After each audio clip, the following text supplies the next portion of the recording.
नमस्कार विद्यार्थी मित्रांनो, अभ्यास सरट या आपल्या यूट्यूब चॅनलवरती आपलं स्वागत आहे.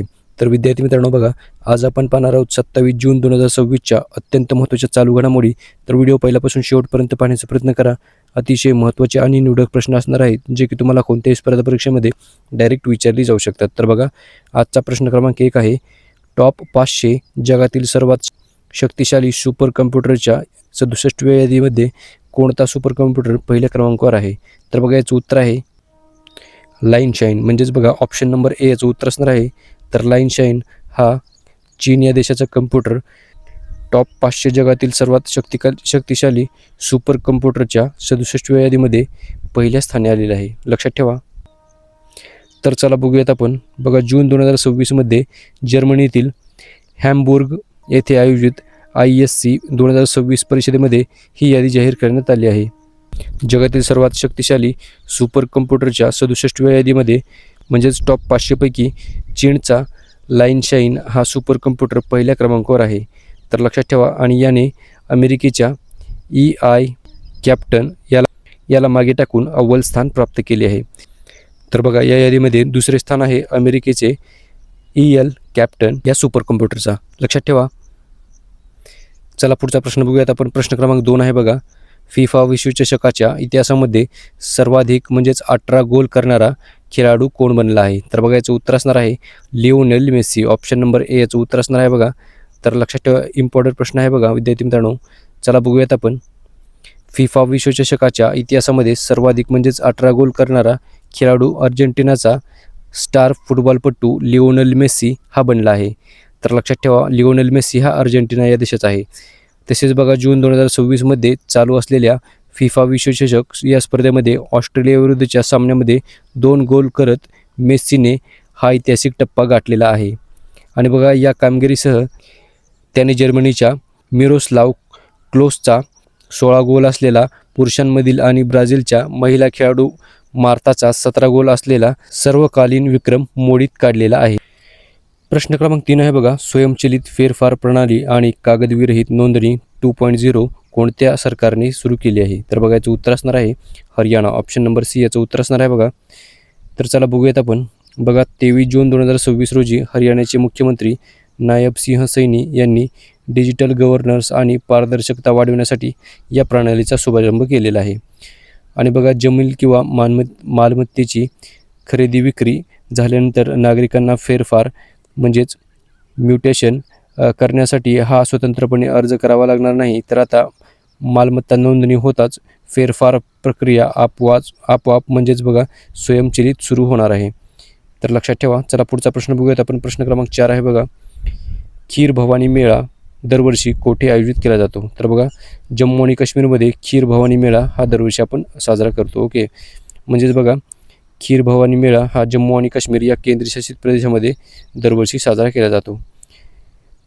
तर बघा विद्यार्थी मित्रांनो, गांधरबल जिल्ह्यामधील तुळमुळा गावामधील प्रसिद्ध माता राघन्या देवी मंदिरामध्ये आयोजित केला जातो. आणि ज्येष्ठ महिन्यामधील शुक्ल पक्षाच्या अष्टमीला म्हणजेच ज्येष्ठ अष्टमीला हा उत्सव साजरा होतो. तर लक्षात ठेवा. चला पुढचा प्रश्न बघूयात आपण. प्रश्न क्रमांक 5 आहे बघा, खालीलपैकी कोणास जलसंधारण जागतिक बँकेने म्हणजेच वर्ल्ड बँकेने 4,000 रुपये कोटींचे कर्ज मंजूर केले आहे? तर बघा, याचं उत्तर असणार आहे ऑप्शन नंबर डी म्हणजेच बघा हरियाणा. तर हरियाणा हे याचं उत्तर असणार आहे. चला बघूयात आपण. बघा, या प्रकल्पाचे नाव आहे, या महत्त्वाकांक्षी योजनेला नाव दिलेले आहे बघा जल संरक्षित हरियाणा. ओके, तर असे या प्रकल्पाचे नाव आहे. तर बघा, तर या प्रकल्पाचा एकूण खर्च 5,714 कोटी असून त्यापैकी 4,000 कोटींचा निधी जागतिक बँकेने म्हणजेच वर्ल्ड बँकेने कर्जाच्या स्वरूपामध्ये देणार आहे. तसेच उर्वरित निधी राज्य सरकार आणि नाबार्ड यांच्याकडून उभारला जाणार आहे. लक्षात ठेवा. चला पुढचा प्रश्न बघूयात आपण. प्रश्न क्रमांक 6 आहे बघा, कोणत्या राज्यामधील खोरासानी चिंचेला भौगोलिक संकेत म्हणजेच GI टॅग देण्यात आला आहे? तर बघा, याचं उत्तर असणार आहे मध्य प्रदेश. तर मध्य प्रदेशमधील खोरासानी चिंचेला भौगोलिक संकेत म्हणजेच GI टॅग देण्यात आलेला आहे. तर लक्षात ठेवा, मध्य प्रदेश या राज्याची राजधानी आहे बघा भोपाळ. तर बघा, नुकताच भौगोलिक संकेतांक म्हणजेच GI टॅग मिळालेली खोरासानी चिंच ही मध्य प्रदेश या राज्याशी संबंधित आहे. जून 2026मध्ये मध्य प्रदेशमधील धार जिल्ह्यातील ऐतिहासिक मांडू म्हणजेच मांडव या परिसरामधील या प्रसिद्ध फळाला हा बहुमान देण्यात आलेला आहे. तसेच बघा, सामान्य चिंचेच्या विरुद्ध ही चिंच जी आहे ती भांडू भागामध्ये आढळणाऱ्या ऐतिहासिक बाओबाब वृक्षाचे फळ आहे आणि या झाडाला स्थानिक पातळीवरती खोरासानी इमली किंवा मांडव इमली असे म्हटले जाते. तर चला पुढचा प्रश्न आहे बघा, प्रश्न क्रमांक 7 बघूयात आपण. भारताची पहिली एकात्मिक CCUS क्षेत्रीय प्रयोगशाळा कोठे स्थापन करण्यात आली आहे? तर बघा महत्त्वाचा प्रश्न आहे, याचं उत्तर आहे बघा IIT मुंबई.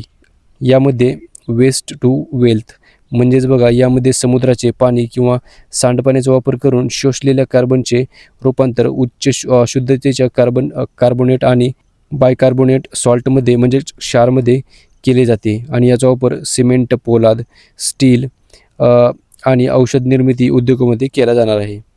तर लक्षात ठेवा. चला पुढचा प्रश्न बघूयात आपण. प्रश्न क्रमांक 8 आहे बघा, UAE म्हणजेच संयुक्त अरब अमिराती या देशाने आर्टिफिशियल इंटेलिजन्स आधारित वय पडताळणी लागू करून सोशल मीडिया वापरासाठी किमान वयोमर्यादा किती वर्षे निश्चित केली आहे?